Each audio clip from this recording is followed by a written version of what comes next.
Pero muy buenas tardes, bienvenidos y bienvenidas a Sapo de Otro Pozo, el programa de Bufo Salta por la radio pública, por la radio de la Universidad Nacional de Salta, como todos los lunes, haciendo el ritual de los anfibios. Quien te ama, quien te habla, Emiliano Frascarol, y quien te ama también, por supuesto, vos que estás del otro lado. Estaremos hasta las 18 horas con un poco de información, un poco de opinión, un poco de música también, por supuesto, reflexionando acerca de los acontecimientos más importantes que hay en el mundo, en nuestro país y en nuestra provincia, por supuesto. Sin dudas que los argentinos atravesamos momentos bastante particulares en términos de masividad y de cuestiones que son populares y que hacen a la idiosincrasia de nuestro pueblo.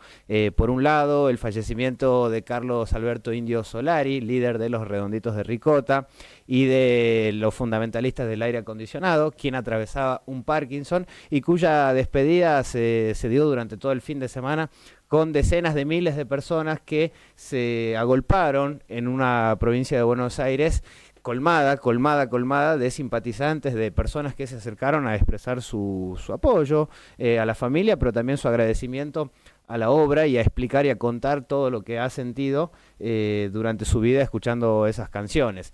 Como un movimiento cultural vinculado a la música, al rock nacional, puede aunar a gente de distintas generaciones, a personas de distintas extracciones políticas, a clases sociales disímiles, los pobres, los ricos, el viejo, el joven, se aunaron todos bajo una misma consigna, no sin antes, por supuesto, expresar sus posicionamientos, ¿no? Eso por un lado, y por el otro también lo que tiene que ver con el Mundial de Fútbol del 2026, un mundial que está atravesado por distintas polémicas y que pese a que somos el último campeón en Qatar 2022, esta vez tal vez no se siente tan a flor de piel lo que se está viviendo. Tal vez sean las cuestiones económicas, tal vez sea el lugar donde se está llevando adelante el Mundial, en donde un país de ellos, sede, Estados Unidos, ha sido señalado por la comunidad internacional por los graves ataques bélicos que ha llevado adelante en tándem con el Estado de Israel, particularmente en Medio Oriente, pero también, por supuesto, mirando su patio trasero, como le han llamado históricamente, a la América Latina, con, por ejemplo, irrupciones y el secuestro de un presidente en Venezuela, con las amenazas a otro país que ya viene sufriendo el bloqueo económico desde hace mucho tiempo, una pequeña isla llamada Cuba, y también con muchísimos movimientos geopolíticos que de alguna manera se van vivenciando en los cambios de signos políticos que hay en países como Chile, donde ganó un José Antonio Kast, derechista, en Bolivia, con un Rodrigo Paz, también derechista, alineado a los Estados Unidos, en una Colombia que va a ir a segunda vuelta dentro de unos días nada más, donde también se impuso el candidato de la derecha, el tigre Abelardo de la Espriella, y con otros satélites, países como Honduras, países como Uruguay, que intentan de alguna forma socavar, si se quiere, esa línea progresista que en algún momento corrió en la América Latina, y que hoy por hoy no es más que parte del escenario internacional, del concierto internacional, en un mundo que está atravesado por tensiones no solo de tipo bélica, sino también cuestiones de tipo económicas, comerciales y laborales. Estamos en un mundo en ebullición, lo ha reflejado también, por supuesto, el movimiento ricotero con la despedida del Indio Solari, a propósito de las implicancias que tiene todo esto en nuestra Argentina. 16 horas 14 minutos con este tema que va a preparar Ariel Arbilla, que le paso a dar un gran abrazo a todo el equipo también de la radio de la UNSA. Vamos arrancando Sapo de Otro Pozo, que hay de todo para hoy. 16 horas 17 minutos, así arrancamos entonces Sapo de Otro Pozo, el programa de bufosalta.com por la radio de la Universidad Nacional de Salta. 3875-3470-22, el número de teléfono para que te comuniques. Si te tenés que movilizar a algún lado, podés ir a la página de Twitch de la UNSA para seguir escuchando, por supuesto, el programa allí en vivo. Y después revivís, por supuesto, las partes más interesantes, lo que quiera vos repasar, tanto en el canal de la UNSA en YouTube, que ya lo puso en marcha, como así también en el canal de Bufo Salta, que lo encontrás en YouTube con la B larga W, así como suena. Es el logo de un sapito con un logotipo del pensamiento que está ahí arriba, ¿no? Ese es lo que nos ilustra a nosotros como medio.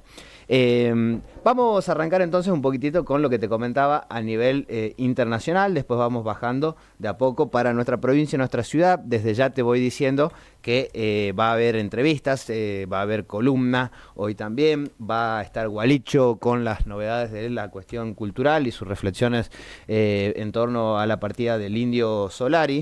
Y todo esto y un poquitito más, por supuesto. Ya está pactada también una entrevista con una diputada provincial del interior. Vamos a hablar de cuestiones ligadas a la minería, al desarrollo productivo de Salta y todos los menesteres que hay allí. Pero te comentaba sobre el escenario internacional o particularmente de nuestra región. Hubo elecciones ayer mismo hubo elecciones en Perú. Hubo balotaje. Fue Keiko Fujimori, la candidata derechista, hija del expresidente que gobernó el país desde la década de los 90 y que marcó de alguna forma a fuego la política peruana. Por el otro lado, Roberto Sánchez es el candidato de la izquierda, representante de la línea del presidente destituido Pedro Castillo.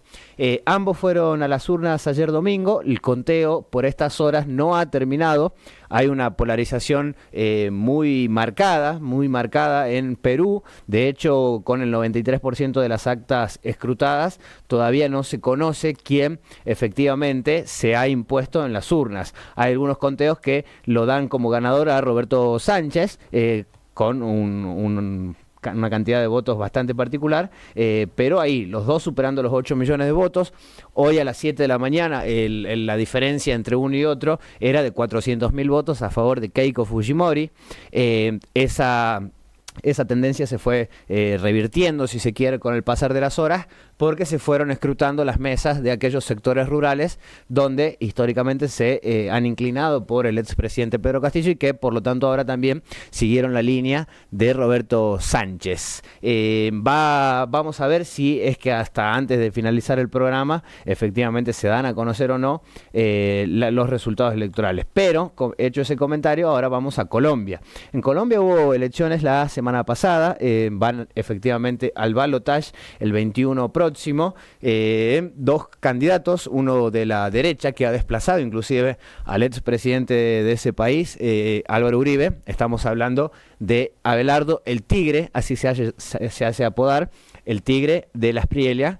Es un hombre que es más o menos del equipo de Nayib Bukele del Salvador, de Javier Milei de la Argentina, Rodrigo Paz de Bolivia, José Antonio Kast de Chile, pero que toma estos ribetes nuevos de personajes políticos outsider, como le llaman, que no han tenido, si se quiere, una trayectoria política vinculada a la militancia, sino que más bien tienen discursos rimbombantes y que pegan. Bueno, se impuso en la primera vuelta, hubo denuncias de aparentemente fraude y demás, y entonces Gustavo Petro, el actual mandatario colombiano, para aupar la candidatura de Iván Cepeda, quien representa por supuesto a su partido político y con quien ha tenido diferencias de forma, si se quiere, en algunos temas, habló, se puso la campaña al hombro y empezó a mostrar, si se quiere, mostrar al pueblo colombiano por qué debería darle continuidad a un signo político de izquierda que no ha gobernado ese país desde en la historia, siempre fue fluctuando Colombia entre países de centro y más bien derechistas, alineados por supuesto con los Estados Unidos como titiretero en lo que ellos llaman su patio trasero. Y entonces, entre toda esa campaña que se está llevando adelante en Colombia, Petro retoma una entrevista que le hacen cuando militaba en la universidad, hace 27 años. Lo vas a escuchar a Petro haciendo una reflexión sobre lo que tendría que ver la explotación de los hidrocarburos en un pueblo donde estaba asentada una comunidad indígena y donde ponía en valor la diversidad cultural antes que la explotación de este recurso que hoy por hoy está ya básicamente poniendo en crisis al mundo por su explotación. Escúchalo.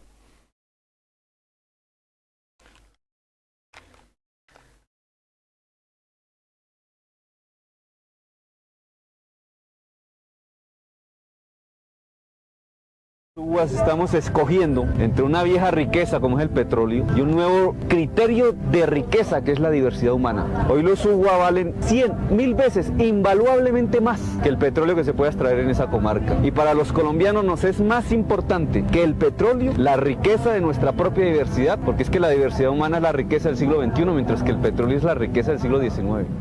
Presidente, bienvenido a territorio de la Nación UWA. Una de las primeras luchas de la humanidad quizás se había dado contra el petróleo por la comunidad UWA, considerando la comunidad que el petróleo era la sangre de la tierra y que extraerlo, como pretendían unas multinacionales en esta región, era un atentado contra la tierra entera y por tanto contra la vida. Tengo que decir que el pueblo UWA en esa afirmación tenía toda la razón, hoy confirmada por la ciencia misma. Si se sigue extrayendo petróleo, la vida en el planeta va a extinguirse. Ahora, la mayor parte de la sentencia tiene que ver con los derechos del pueblo UWA a su tierra, a no ser violada ni por la explotación petrolera ni por ninguna otra actividad estatal sin consulta del pueblo UWA. Por tanto, el gobierno aquí se compromete no solo a pedir perdón ante ustedes, a adelantar lo que pueda adelantar de la sentencia de la Corte Interamericana, pero creo que además tiene que convocar en el país a la sociedad a defender los derechos establecidos en la Constitución de 1991. Decidir si el próximo gobierno es de los desalojadores de la tierra o el próximo gobierno es del campesinado, de los indígenas, de los afros y del pueblo trabajador de Colombia. Bueno, ahí estaba Gustavo Petro, primero en una entrevista hace 27 años, diciendo que vale más la diversidad porque es invaluable en términos económicos que lo que pueda redundar en beneficios materiales de una explotación de los hidrocarburos.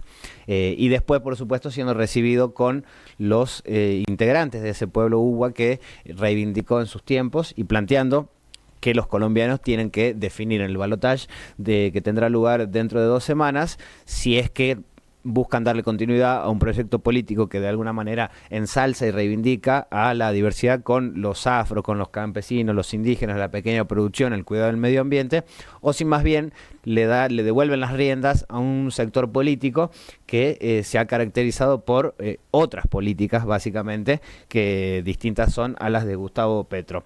Vamos ahora a Chile. José Antonio Kast asumió hace unos meses nada más en lugar de Gabriel Boric. Gabriel Boric, que había llegado a la presidencia después de obtener, si se quiere, un estrellato con la crisis que hubo en el transporte y en la educación, en su momento cuando saltaban los molinetes y él era un estudiante, un dirigente estudiantil. Después fue virando por algunos cargos políticos hasta que llegó a la presidencia de la Nación. Kast anuncia un plan de retorno, que básicamente es lo que te advertimos desde aquí, desde Sapo de Otro Pozo, hace un tiempo, con respecto a la política migratoria. Echar a todos aquellos ciudadanos que no son efectivamente de Chile y que de alguna manera están de forma irregular, dice José Antonio Kast y dice su proyecto político. Esta es la cobertura que hacen los medios europeos. Escuchá. Estamos cumpliendo con nuestros compromisos de campaña de hacer un ajuste fiscal profundo, sin tocar los beneficios sociales. Y vuelvo a insistir en esto, no vamos a tocar los beneficios sociales, para que nadie se pierda.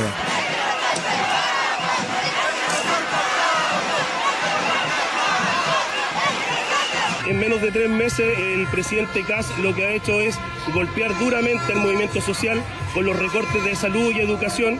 Hoy día los trabajadores y trabajadoras están viendo que lamentablemente este gobierno de ultraderecha lo que va a hacer golpear a la clase trabajadora y por eso hacemos la convocatoria.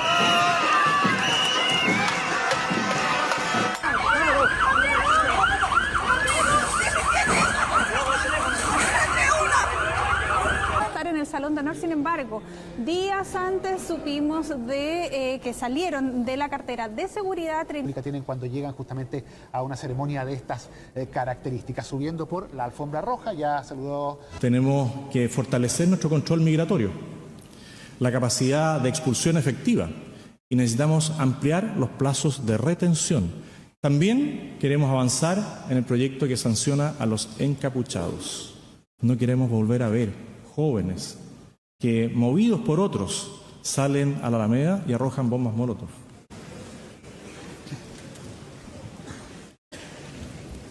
Someto a aprobación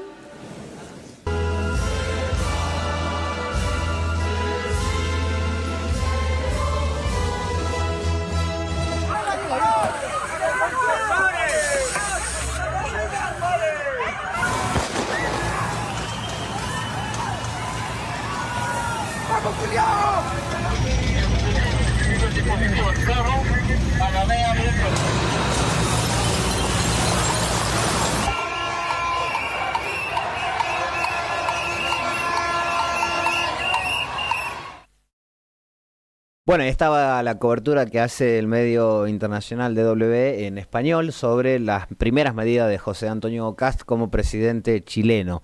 Recortes en cuestiones de política social y una fuerte encerrona de tipo migratoria para llevar control, dicen ellos, y seguridad al pueblo chileno. Desde el otro lado le replican que básicamente es un ajuste que va en contra de las mayorías y que no tiene por qué tampoco estar echando a personas de otros países. Lo cierto es que, ¿qué pasa en Argentina? A falta de Maradona habló Valdano en una entrevista con un medio español. Valdano fue jugador de la selección argentina, campeón del mundo en México 86 y ahora tal vez una de las voces disidentes junto con el negro Enrique de los posicionamientos del presidente de Milei. Escuchá lo que decía Valdano sobre el clímax de la Argentina. Me has dicho que oliste que la dictadura estaba por llegar. Hoy, Argentina, ¿a qué huele?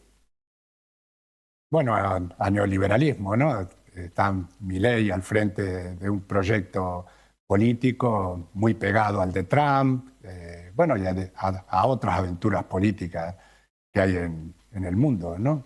En Argentina, como en tantos sitios, se está votando contra alguien, no a favor de alguien, ¿no? O sea, eso de cualquier cosa menos lo que tenemos, ¿no? Y hay que tener cuidado, porque a veces cualquier cosa es cualquier cosa, ¿no? Me has dicho que... Bueno, ahí estaba brevemente Valdano, entonces exjugador de la selección argentina, reflexionando sobre el actual contexto político. ¿Qué es lo que, a ver, le dice el periodista? Usted olfateó, si se quiere, a la dictadura tiempo atrás y ahora ¿qué es lo que huele? Bueno, a neoliberalismo, te lo dice él.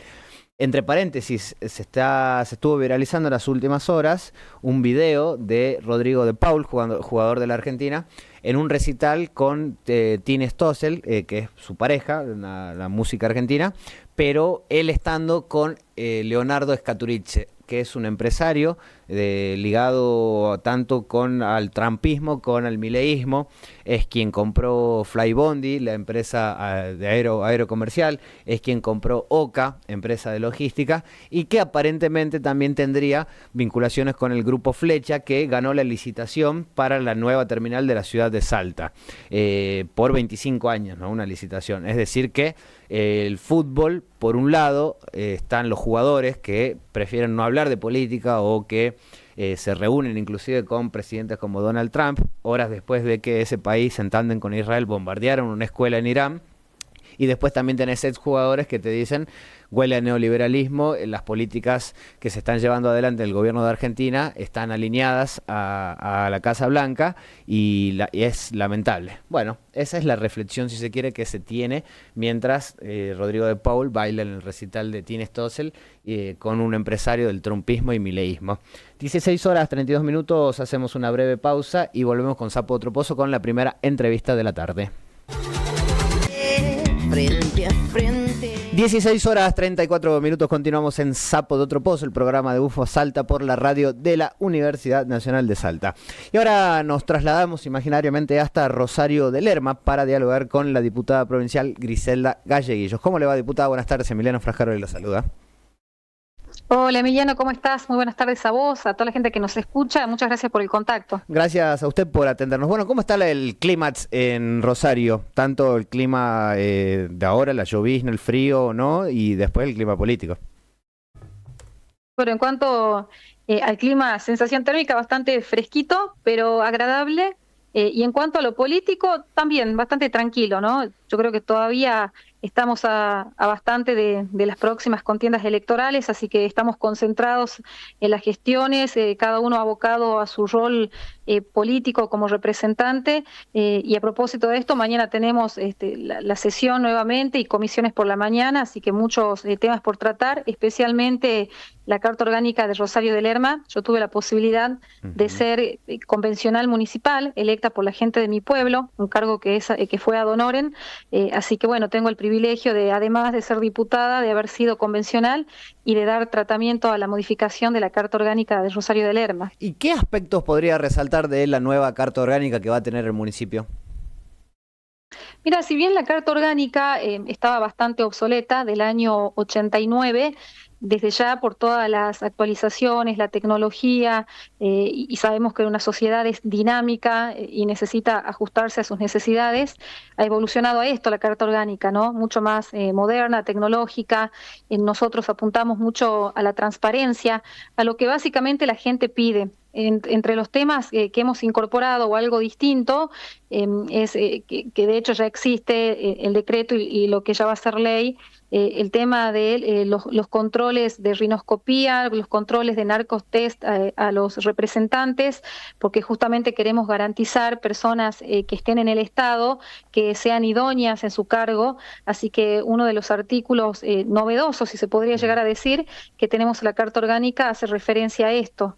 Y otros temas referente a las querellas, que también se quiere garantizar desde el municipio para que se sigan teniendo, en este caso, el monitoreo, el seguimiento de las denuncias que se hagan a los ejecutivos municipales desde el Consejo Deliberante, y que poner a disposición un equipo de asesores para que mantengan, en este caso, el seguimiento de las denuncias, cosa que no ocurre, ¿no? Por ahí un intendente deja la gestión y por más que haya sido denunciado por un cuerpo de concejales, muere la causa porque no hay quienes sigan llevando adelante esta denuncia. Entonces, yo creo que este tema también va a ser bastante novedoso dentro de la Carta Orgánica. Y así como este tema, también abordamos temas que tienen que ver con el medio ambiente, temas que tienen que ver con la seguridad social, con la participación ciudadana, con la tecnología, con inteligencia artificial, siempre alineándonos a la Constitución provincial y nacional, ¿no? Sabemos que tenemos nuestras normativas que son la madre de todas las normativas y hay que ajustarse a esto, así que mañana vamos a estar dando tratamiento tanto en la comisión, en las comisiones pertinentes, como en la sesión para darle la aprobación. Perfecto. Volviendo sobre el articulado o el capítulo que usted hace referencia al narcotest para funcionarios, ¿han incorporado, como se ha hecho, por ejemplo, en el proyecto de Salta Capital, que quienes van a ingresar al municipio como empleados públicos tengan que cumplir una serie de requisitos y de idoneidad y tener alguna suerte de título? Sí, también nosotros lo hemos incorporado, pero nos explicaban los asesores, estábamos hablando de la idoneidad académica, ¿verdad? ¿De eso se refiere? Claro.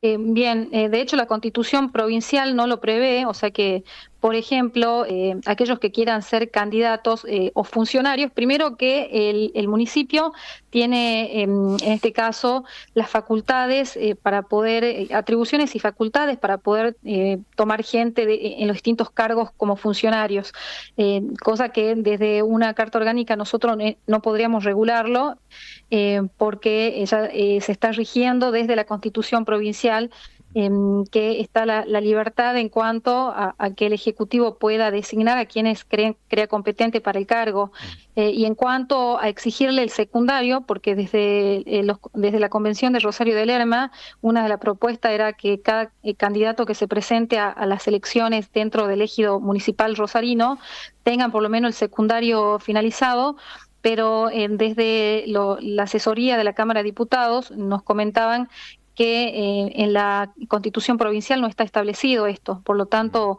no va a poder ser posible, claro, porque habría un choque en este caso de normativa y de leyes que sería inconstitucional.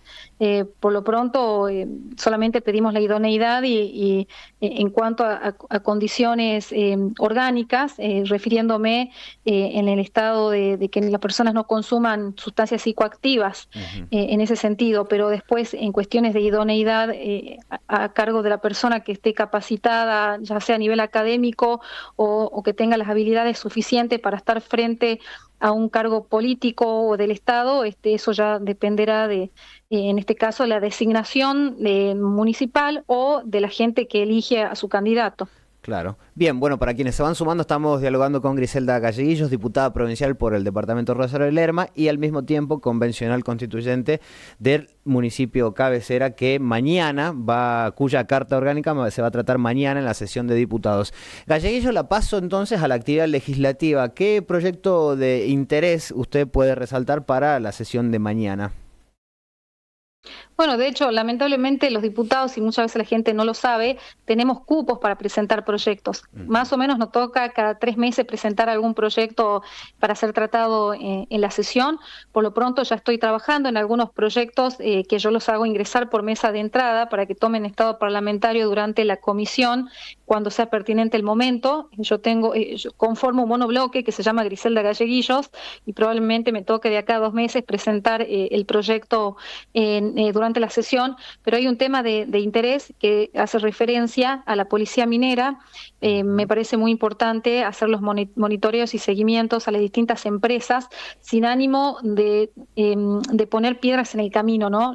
Lógicamente lo que pretendemos en este caso, desde la comisión, como presidente que encabeza dicha comisión de minería, queremos simplemente de que haya prolijidad, porque hoy la minería, si bien es el boom, pero estamos agarrando un área que vendría a ser como prácticamente virgen en comparación de otras provincias, como por ejemplo Catamarca, San Juan, que ya tienen años de experiencia y además tienen leyes que pueden respaldar y avalar la actividad de manera eficiente, y es por esto que me parece muy importante tomar como modelo estas provincias, ya que son muy consistentes las leyes, y en esto hace alusión a los controles, ¿no? Es sumamente importante que para que se pueda llevar adelante una minería responsable y sustentable, se hagan los monitoreos y el control pertinente de aquellos que correspondan hacerlo, que en este caso sería la Policía Minera, que está a cargo de la Secretaría de Minería de la provincia.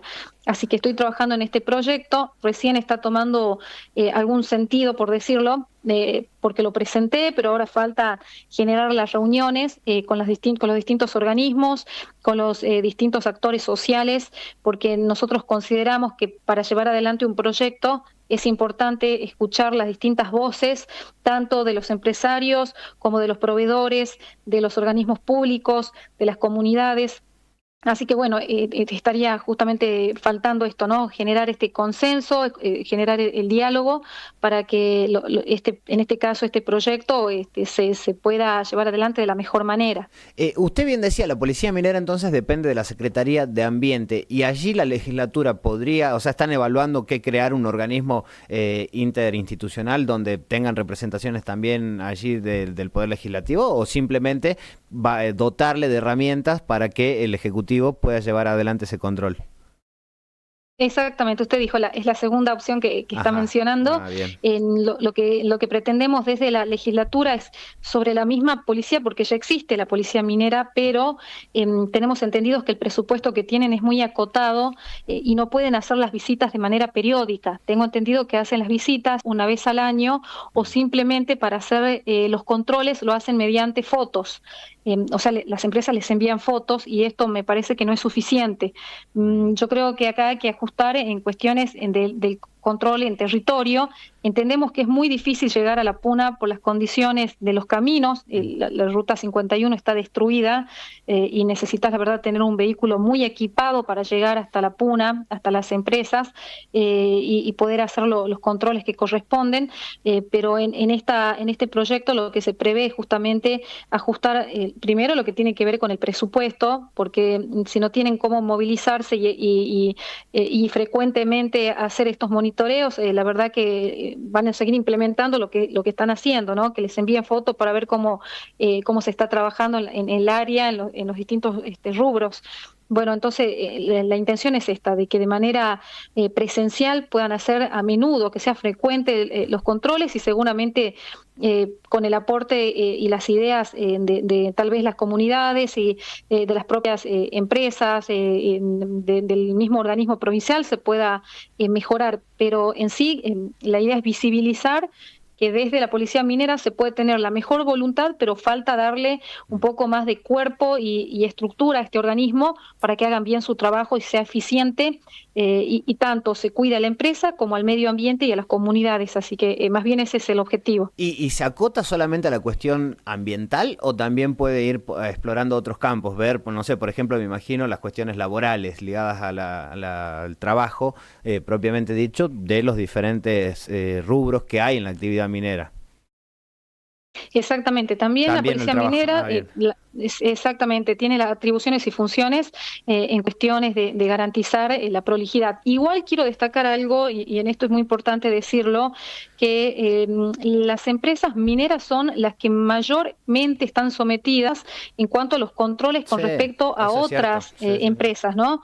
Por ejemplo, yo sin ánimos tal vez de generar algún tipo de conflicto, pero tenemos las curtiembres que emanan olores desagradables y que en las calles se ven los líquidos rojos, y esto no sé quién hace los controles y cómo se lleva adelante todo, la verdad, el cuidado en sí de la empresa, de las personas que trabajan y de los lugareños y del medio ambiente. Entonces te das cuenta que yo creo que estamos muy estrictos con las empresas mineras porque, bueno, esto es algo nuevo dentro de la provincia, pero no hay que dejar de lado y hacer una vista al costado de las empresas que ya están en función y de las distintas áreas, ¿no? Tenemos realmente Salta es rica en muchos recursos naturales y hemos puesto los ojos hoy en la minería, pero los controles deberían ser para todas las empresas, no solamente para esta área. Sin embargo, lo que queremos garantizar desde minería, desde la legislatura, es justamente de que las cosas se hagan prolijas desde el comienzo, desde el principio, ¿no? Porque ya agarrar cuando las cosas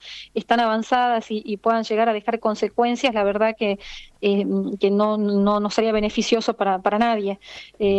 Pero esa es más bien la intención, y no en ningún momento de poner palos en el camino, ¿no? Sino simplemente es al contrario, colaborar para que lo que sería el sector minero sea lo más prolijo posible. Sí, no, coincido con su mirada de que mucho se ha trabajado en cuestión laboral ligada a la minería por el auge que tuvo en los últimos años y por ahí como que se fue relegando el control a otros sectores. Usted mencionaba una curtiembre, en su departamento hay una curtiembre, Arley, y que de hecho hubo en su momento polémica por los malos olores. ¿Cómo está hoy por hoy la situación en torno a esta firma?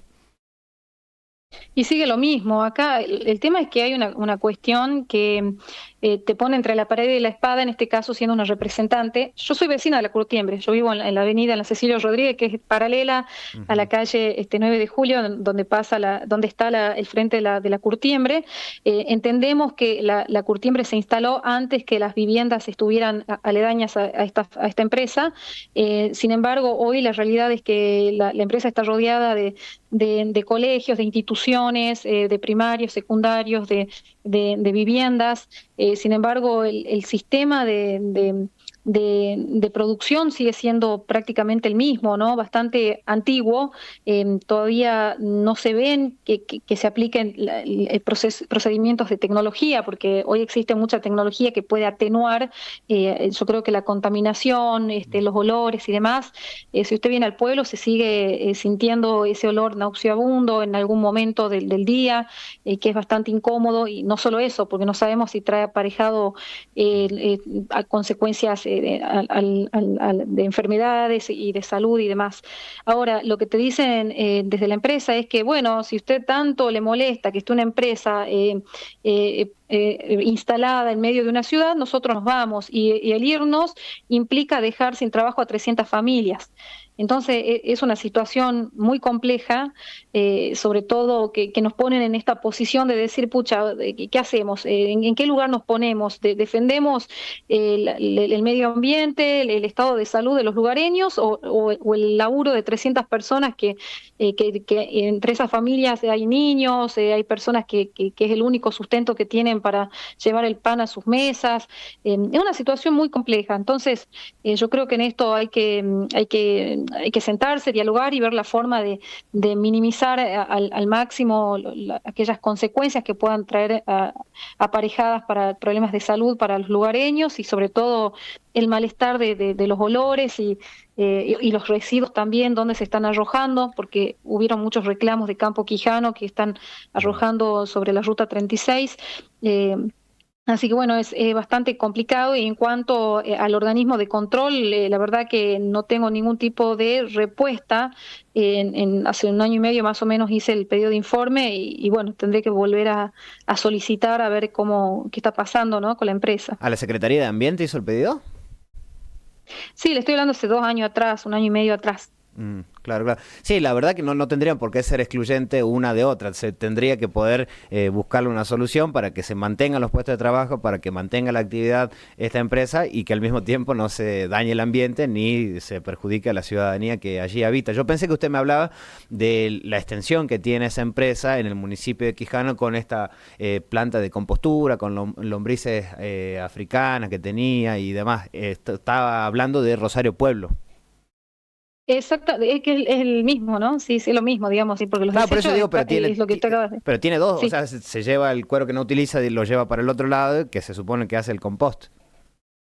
Exactamente, pero el problema está en ambos lados, pero donde se nuclea la empresa es acá en la propia ciudad de Rosario de Lerma. Claro. Y ellos te dicen, bueno, nos vamos con compost, nos vamos con empresa y todo, pero se quedan sin laburo 300 familias. Es la excusa y yo creo que esto no es por ahí, ¿no? Lo que quiere es justamente cuidar el medio ambiente, la salud de los vecinos y el trabajo, por supuesto, también. Por al fin y al cabo, si hay empresas para fomentar el laburo a la gente y no hay otra intención más que eso.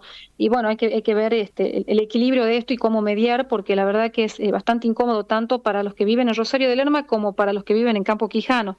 Y los controles, como te digo, en lo que sería el área de minería se está haciendo de manera estricta y más aún en este caso con el proyecto que yo le comento de Policía Minera para mejorar estos controles, pero estamos dejando de lado hacer controles en otras empresas y pasan cosas como le acabo de mencionar, que tampoco está bueno, ¿no? Entonces, yo creo que ahí habría que un poco ajustar las cargas en los monitoreos, hacerlo a todas las empresas.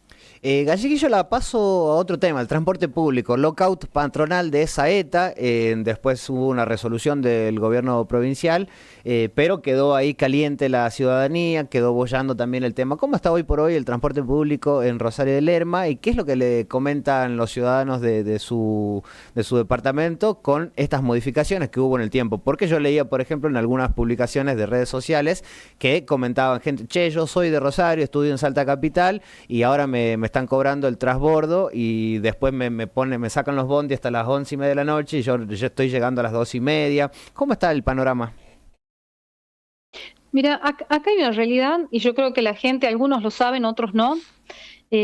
Acá yo no me voy a poner de vocera ni ponerme en defensa ni de un lugar ni del otro, simplemente me voy a poner desde los pies del ciudadano y del usuario de este transporte público. Si bien hace años atrás se estaba subsidiando el transporte desde Nación, cosa que facilitaba mucho más, por supuesto, al usuario porque se podía llevar la gratuidad de una manera mucho más eficiente. Hoy por hoy se entiende que desde Nación se están haciendo recortes, me parece perfecto que se hagan recortes, lo que no me parece justo es hacer recortes a Salta y no hacer recortes en el AMBA, en Buenos Aires. Es decir, ¿por qué nosotros, que pagamos nuestros impuestos, impuestos nacionales, tenemos que hacernos cargo de los subsidios de Buenos Aires y no así nos llegan los beneficios para Salta?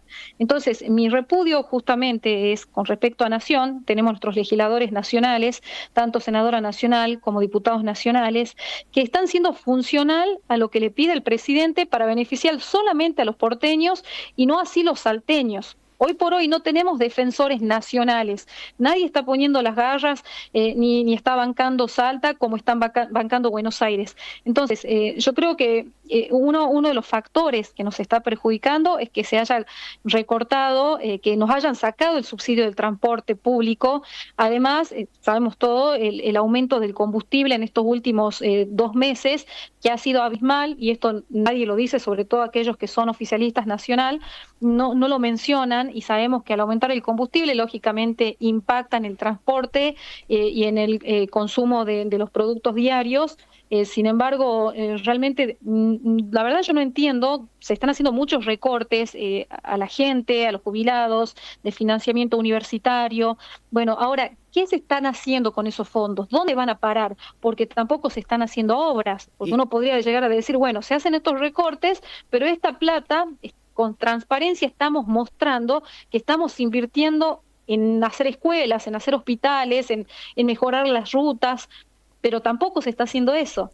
Entonces, la verdad que te deja mucho que desear este gobierno, porque ellos llegaron sacando la bandera de la honestidad, como decían, bueno, los pilares de la política de Estado es la moral y los valores, y resulta que hoy tenemos un Adorni que no puede justificar el patrimonio que hoy tiene, que es un patrimonio millonario en muy poco tiempo. Entonces, te das cuenta que es más de lo mismo o peor de lo que ellos criticaban.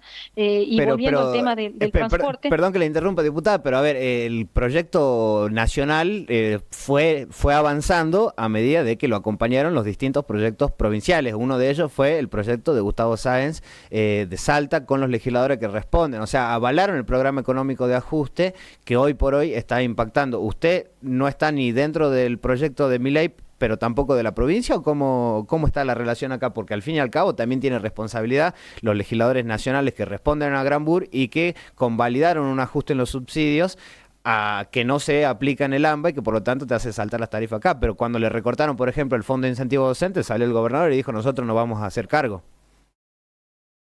Entiendo lo que dice. Si bien yo soy diputada provincial, este tipo de decisiones no las tomamos desde provincia, y yo conformo un monobloque que se llama Griselda Galleguillo, que es un monobloque totalmente independiente. Esto no quita que tengo diálogo hoy con el gobernador. Ustedes saben que yo fui muy confrontativa, disidente al gobernador, y sobre todo siempre he marcado las debilidades del gobierno provincial. Sin embargo, las sigue teniendo, por supuesto, como cualquier gobierno puede tener debilidades y puede tener fortalezas. O sea, ¿usted militaba para el proyecto de Milei o no? A ver, yo esto quiero explicar porque la gente muchas veces dice, está desagradecida, llegó a su banca por la Libertario. No, yo llegué por Avancemos. Fue un proyecto totalmente distinto. Fui la única que llegué por ese espacio y el resto de gente que participó quedó afuera, por eso hoy ya no existe ese espacio.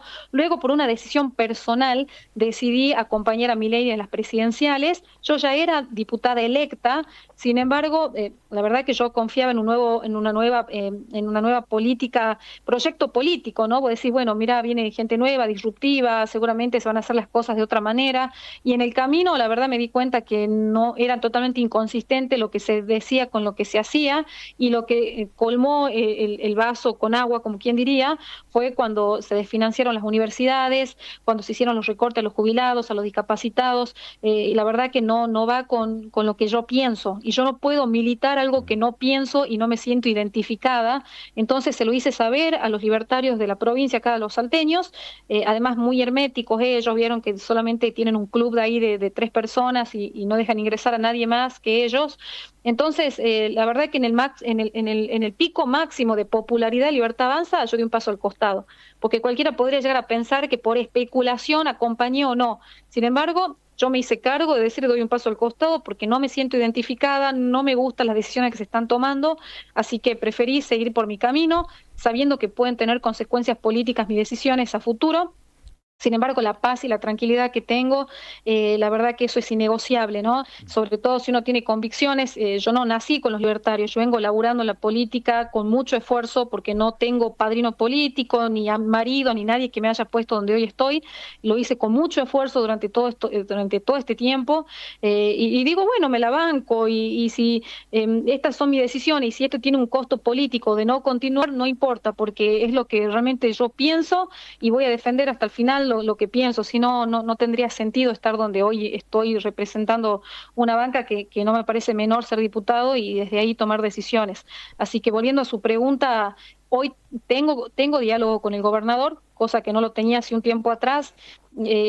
Frecuentemente me escribo, obviamente por cuestiones legislativas, competen a mi trabajo, y en esto lo que destaco que el gobernador Sáenz tiene esta capacidad de, sin importar los colores políticos, de sentarse a hablar, es muy líder, y tiene, yo creo que esa condición de poder generar consenso, que es lo que hoy nos hace falta. Hay muchos conflictos, muchas guerras, mucha violencia, y yo creo que esperamos de nuestros representantes, al contrario de esto, ¿no? Que generen el consenso, el diálogo y sobre todo que se busquen respuestas a las problemáticas, y es muy difícil, ¿no? Generar esta mesa de diálogo con mentalidades inmaduras. Hoy tenemos una senadora nacional que dice, ni loca me juntaría con un gobernador, pero ¿cómo va a decir eso si todos somos representantes? Y si necesitamos sentarnos al fin y al cabo para solucionar las problemáticas y bueno, ver a ver cuál es el camino, la salida, y vamos todos por Salta, en el sentido no por el eslogan, sino vamos todos por el mismo camino y defendamos a nuestros salteños. Entonces te das cuenta que hay solamente apetencia política, cuestiones de cargos, de candidaturas, y no así de importarte el beneficio para el salteño y buscar la solución. Entonces yo creo que por ahí es el camino, ¿no? El diálogo me parece fundamental en estos tiempos. ¿Diálogo también con el topismo ahí en Rosario de Lerma?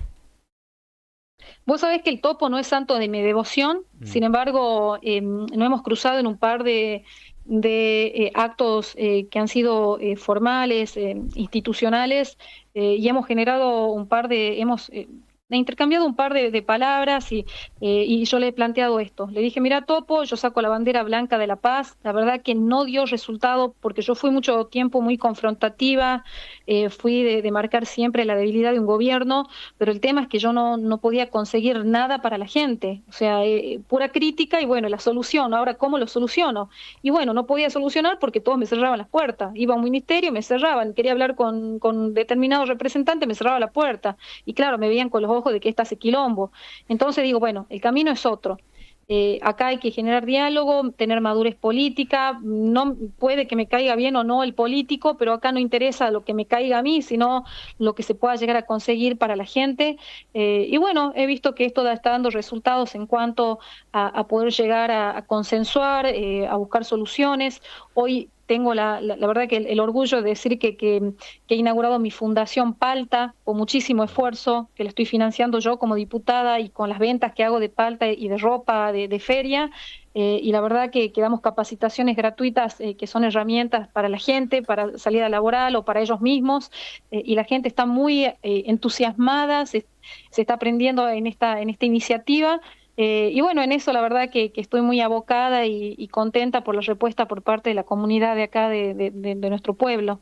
Bueno, me alegro que haya tenido éxito el lanzamiento de su fundación. Y ya por último, para despedirla, de curioso nomás, vi ahí videos de que detuvieron en un control vial a un concejal de apellido Cruz de Rosario de Lerma, y que otra concejal de apellido Jorge, si mal no recuerdo, estaba acusando supuestamente una embestida política de parte de la Intendencia.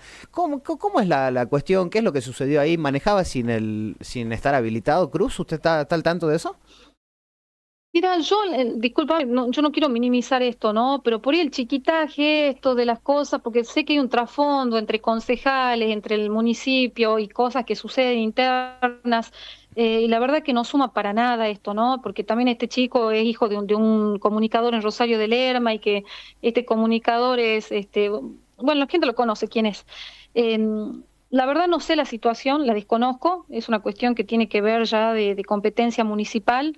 Entiendo de que estas dos personas representan, este chico ha sido pero muy topista, estuvo muy ligado y llegó por Ramos ahí donde hoy está.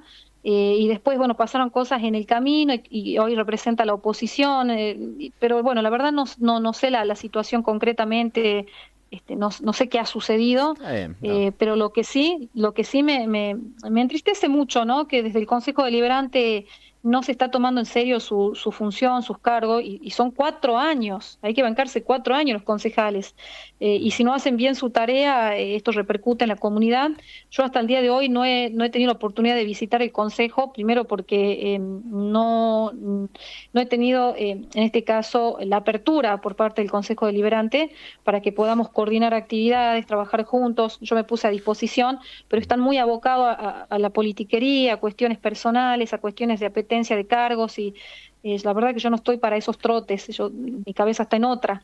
Pero bueno, yo lo único que espero lo mejor para Rosario, que los concejales tengan la madurez suficiente para hacer bien su tarea. Yo también fui concejal, y no es nada fácil estar frente a un consejo porque sos el nexo de la comunidad.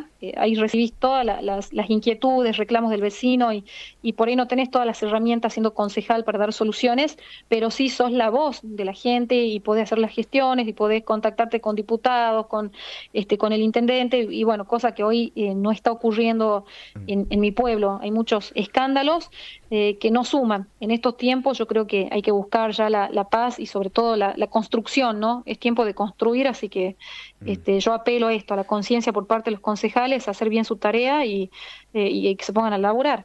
Bueno, Galleguillos, muy amable por esta charla. Estamos a disposición, por supuesto, para profundizar el proyecto de la Policía Minera y el alcance que están elaborando, así que hasta la próxima será. Le mandamos un abrazo.